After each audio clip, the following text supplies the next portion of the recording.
Good morning, everyone.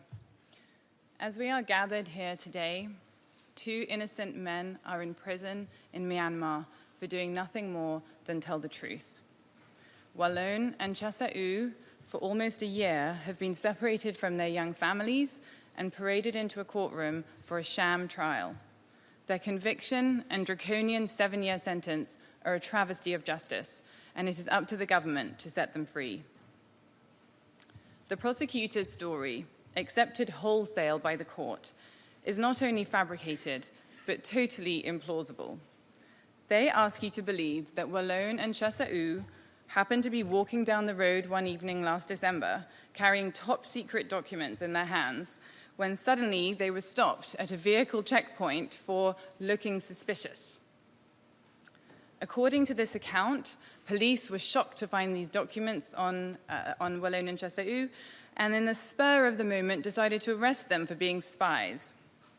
It was simply a coincidence, we are told, that right at this time, Walone and Chasa'u were working on a story about the brutal execution of 10 Rohingya men in Rakhine State, where the UN says Myanmar's security forces are committing the gravest crimes under international law.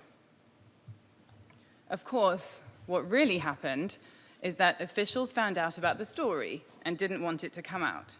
So police planted government documents on the journalists while other officers lay in wait outside to arrest them. The journalists were arrested and were then prosecuted and subjected to a show trial in which their conviction was guaranteed. Let me highlight just 3 reasons why their trial was a miscarriage of justice. First, the prosecution's own witnesses have contradicted their case. A senior police officer who was expected to repeat the prosecution's lies shocked observers when in a packed courtroom he announced he felt compelled to preserve the integrity of his profession and tell the truth. He gave explosive testimony in open court, confirming that he heard a brigadier general from the police tell his subordinates to plant official documents on Walone and then arrest him, or face jail time themselves if they refused. After his heroic testimony, he was himself sentenced to 1 year in prison, and he's still in prison today. Other prosecution witnesses fell apart one by one on the stand. One witness literally read notes written on his hand to try and remember what he was supposed to say. Another was asked to provide his notes from the arrest, but said he had burnt them. Prosecutors claimed they could not locate a key witness, even though he was in detention at the time. And during police questioning, the officers didn't even pretend to be interested in the documents they had seized. Instead, they asked obsessively about who the journalist sources were in Rakhine and why they, as Buddhists, would even bother exposing crimes against Rohingyas. They even proposed to drop the charges if Reuters agreed to drop the story. Their offer was declined, but their own words made clear that their goal was always to bury the story. Second, there was a conviction without proof of a crime. A conviction under the Official Secrets Act requires that someone collected or shared material with intent to prejudice the state. But the documents that were in the journalists' hands when they were arrested were not state secrets. They were actually not even secret. And the journalists did not seek to harm the state. They were simply doing their job. But the judge entered a conviction anyway, because Walone's old notebook included the phone number of a member of the Arakan Army, an armed group that Walone was reporting on when he worked for the Myanmar Times. The judge could not point to any contact with this phone number, but found that the journalist was still guilty because, quote, the number was evidence that, quote, there are opportunities for the defendants to transmit security information to anti-government groups. Opportunities. Well, how convenient. Instead of the prosecution having to prove guilty conduct beyond doubt, the defense has to prove that such conduct is not theoretically possible. That makes this a conviction without a crime. Third, the trial violated every meaningful right to due process. The court was clearly not independent or impartial. How could a fair-minded judge convict on this evidence? The journalists were not given sufficient information about the charges. They were denied access to key evidence. They were questioned for weeks without a lawyer present.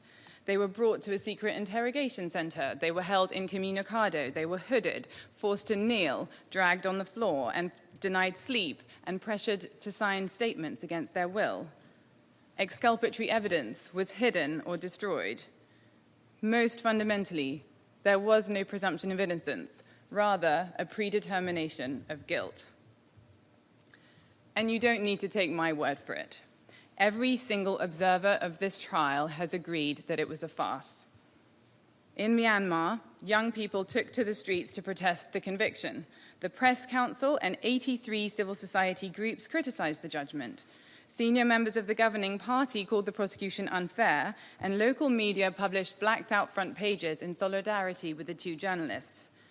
Across the region, press associations and parliamentarians from Singapore, Thailand, Malaysia, Cambodia, the Philippines, and Indonesia all condemned the verdict.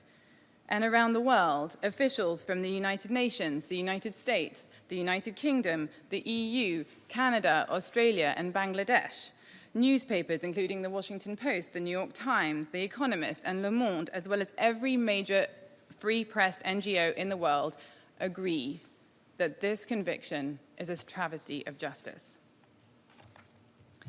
So, what can now be done? For months, Myanmar's government has been asked this question, and they've replied, well, the case is in the courts. There's nothing we can do to intervene. Well, now it's not in the courts, and they can intervene. Under Article 204 of Myanmar's constitution, the president can grant a pardon at any time after a conviction. He does so following consultation with Myanmar's leader, Aung San Suu Kyi, who said on her first day in office that it was her priority to release prisoners of conscience. The journalists' families have already submitted a pardon request, and in previous cases, a pardon has been granted as soon as 4 days following a conviction. This case began with authorization from the government at the highest level, all the way up to the president's office, and the government can, if it wants to, end it today. But earlier this month, Aung San Suu Kyi defended this prosecution and challenged anyone who has read the judgment to explain what was wrong with it. In her words, if anybody feels there has been a miscarriage of justice, I would like them to point it out. Well, my remarks today are intended to answer Aung San Suu Kyi's call, and indeed, as counsel to Reuters and the two journalists, it is my duty to do so. But Aung San Suu Kyi has herself spoken of the need for a free press if Myanmar is to transition to a full democracy. She has praised the value of journalism in revealing wrongdoing and said that freedom begins with freedom of speech. She knows that mass murder is not a state secret and that exposing it doesn't turn a journalist into a spy. She is the Nobel Peace Prize winner whose name was whispered in the halls of St. Hugh's College, Oxford, where she and I both studied. When I was a student, she was a hero to me, as she has been to so many human rights advocates around the world and to so many of the 50 million people in Myanmar whose lives she promised to change. She allowed young people to hope for a free Myanmar that respected the rule of law, and her own life story made them believe that it was possible. Aung San Suu Kyi knows better than anyone what it is like to be a political prisoner in Myanmar. She has slept in a cell at the prison where Walloon and Chasau now sleep. But today, she holds the key to their liberty, the key to reuniting them with their young children, the key to freedom of the press, the key to truth and accountability, and the key to a more democratic and prosperous Myanmar. History will judge her on her response.